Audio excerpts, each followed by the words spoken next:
जय शिवराय, जय भीमराय. मित्रांनो, मी Ramesh Paikrao, republican party of India Goregaon taluka अध्यक्ष, रिपब्लिकन पक्षाचे राष्ट्रीय अध्यक्ष, केंद्रीय सामाजिक न्याय राज्यमंत्री नामदार रामदासजी आठवले साहेब यांच्या नेतृत्वाखाली रिपब्लिकन पक्षामध्ये गोरेगाव विभागामध्ये आंबेडकरी चळवळीचं, शिवराय फुले शाहू आंबेडकरी चळवळीचं काम करत असतो. आज एका ज्वलंत विषयाकडे आणि आपणास एक आव्हान करण्यासाठी आज मी या व्हिडिओच्या माध्यमातून आपल्याकडे आलेलो आहे. आपणास कल्पना असेल की महाराष्ट्रभर नव्हे तर देशभरामध्ये आज ज्या काही निषेधार्ह घटना घडत आहेत, अगोदर तर आपण परभणीमधील घटना आपल्याला सर्व ज्ञात आहेच की ज्या परभणीमध्ये जिल्हाधिकारी कार्यालयासमोर विश्वरत्न परमपूज्य डॉक्टर बाबासाहेब आंबेडकरांचा जो पुतळा आहे आणि या पुतळ्याच्या शेजारील असलेल्या भारतीय संविधानाच्या प्रतिकृतीची मोडतोड होते, नासधूस होते, विटंबना होते.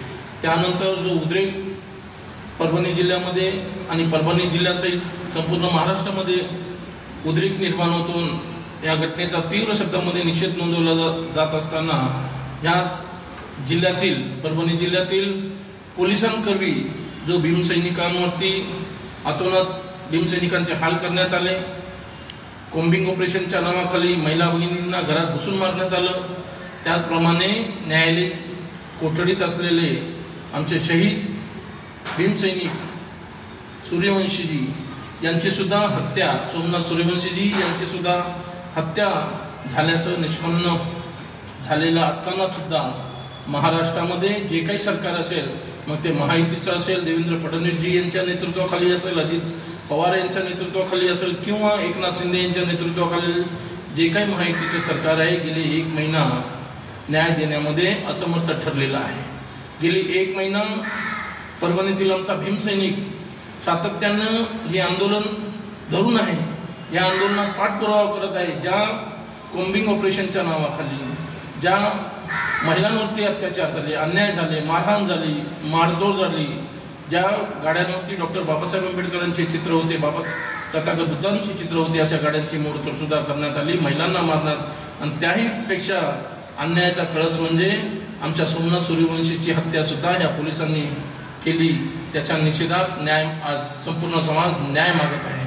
ह्या न्याय मागण्यासाठी जिल्हाभरात आंदोलन केलं तर केलं, परंतु ह्या भीमसैनिकांच्या क्रांतिकारी पावलाला सुद्धा आमच्या भीमसैनिकांचा मानाचा जयभीम आहे. त्यांनी परभणी ते मुंबई असा लॉंग मार्च सुरू केलेला आहे. गेली 7 दिवस झालं या लॉंग मार्च परभणी ते मुंबई सुरू आहे, परंतु याची कुठलीही दखल आज घेताना महाराष्ट्र शासन दिसत नाही, महाराष्ट्र राज्याचे मुख्यमंत्री घेताना दिसत नाहीत. एक गृहमंत्री असताना सुद्धा ते जर दखल घेत नसतील तर याला काय म्हणावं.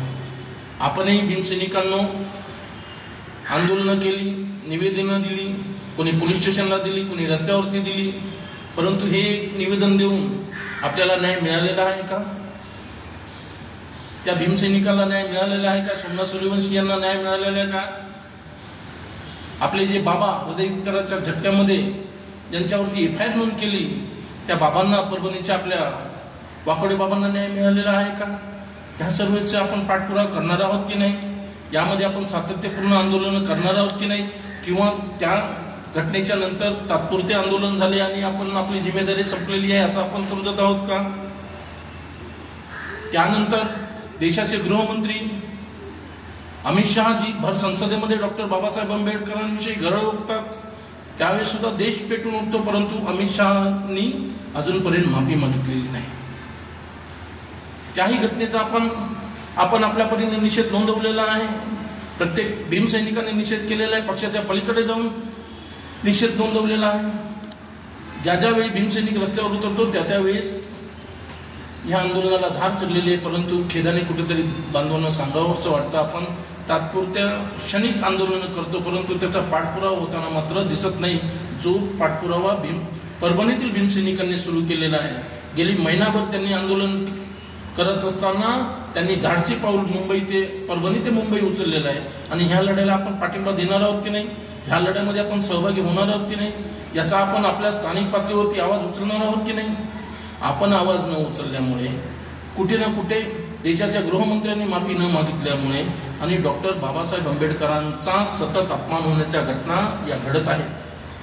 काल परवा 26 जानेवारी प्रजासत्ताक दिनी देशाचा 75वा 76वा भारतीय प्रजासत्ताक दिन साजरा होत असताना एका मातेपुरीने सुवर्ण मंदिर जे पंजाबमध्ये आहे, अमृतसरमध्ये आहे, त्या टेम्पलच्या बाहेर डॉक्टर बाबासाहेब आंबेडकरांच्या पुतळा भर दुपारी शिडी लावून हातोडा तोडून हातोड्याने तोडतानाचे दृश्य काळजाला छेद पाडणारे, डॉक्टर बाबासाहेब आंबेडकरांच्या पायाशिटी असलेली भारतीय संविधानाची प्रतिकृती तो जाळण्याचा प्रयत्न करतो, त्याला आग लावतो, तरीही आपण पेटून उठत नाही.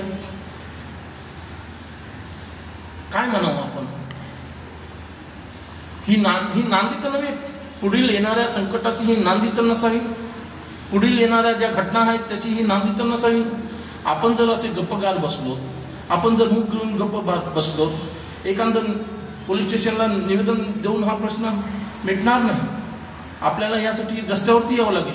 मला कल्पना आहे आपण सोशल मीडियावरती, फेसबुक असेल, व्हॉट्सअप असेल, इंस्टा असेल, याच्यावरती आपण तीव्र शब्दामध्ये निषेध नोंदवतोय, परंतु एवढं करून आपल्याला न्याय मिळणार आहे का? नाही बांधवांनो, आपल्याला संघर्ष करावा लागेल, आपल्याला रस्त्यावर उतरावं लागेल. आज आपण जर रस्त्यावरती उतरलो नाही, आज जर आपण त्या परभणी ते मुंबईच्या लॉंग मार्चच्या पाठीशी उभे राहिलो नाहीत, आपल्या भीमसैनिकांच्या पाठीशी उभं राहिलो नाहीत, तर त्यांचंही मनोबल कमी होईल, त्यांचंही खच्चीकरण होईल. यापुढे मोठ्या मोठ्या आज जी पंजाबची घटना, तिला साधं समजू नका. दिवसा ढवळ्या डॉक्टर बाबासाहेब आंबेडकरांचा पुतळा तोडला जातो, भारतीय संविधानाच्या प्रतिकृतीला आग लावली जाते, यापेक्षा भयंकर घटना कोणती? मला आठवतं आम्ही लहानपणी असताना किंवा एक 5-10 वर्ष अगोदर डॉक्टर बाबासाहेब आंबेडकरांच्या नावाला जरी कुणी खरचण्याचा प्रयत्न केला तर हात दम उसळायचा, पण आज ती परिस्थिती दिसत नाहीये बांधवांनो. आपल्याला जागं झालं पाहिजे. पक्ष संघटना, आपल्या विविध राजकीय संघटना ह्या बाजूला ठेवल्या पाहिजे. कोणीही आंदोलन करू, बहुजन समाज पक्षानं आंदोलन केलं तरी रिपब्लिकन पक्षाच्या पदाधिकाऱ्यांनी तिथे गेलं पाहिजे, वंचितच्या पदाधिकाऱ्यांनी तिथे गेलं पाहिजे. प्रत्येक आंबेडकरी चळवळीतील कार्यकर्ता जो इतर पक्षामध्ये कार्यरत आहे अशा आंदोलनाच्या ठिकाणी आपण गेलं पाहिजे, एकत्रितपणा दाखवला पाहिजे. किमान डॉक्टर बाबासाहेब आंबेडकरांच्या अस्मितेसाठी, आपल्या अस्मितेसाठी आपण एकत्रित आलं पाहिजे, असं मी ह्या जे व्हिडिओच्या माध्यमातून आवाहन करतो. परभणी ते मुंबईच्या लॉंग मार्चच्या प्रवासामध्ये जे जे गावं पडतील, जे जे जिल्हे पडतील, जे जे तालुके पडतील, जे जे भीमसैनिक खेडोपाडी आहेत, त्यांनी सर्वांनी मोठ्या शक्तीने ह्या लॉंग मार्चला समर्थन दिलं पाहिजे, या लॉंग मार्चमध्ये सहभागी झालं पाहिजे. आणि पंजाबमधील घटना असेल किंवा अमित शहा यांचा निषेध हा सातत्यपूर्ण आपण सुरू ठेवला पाहिजे.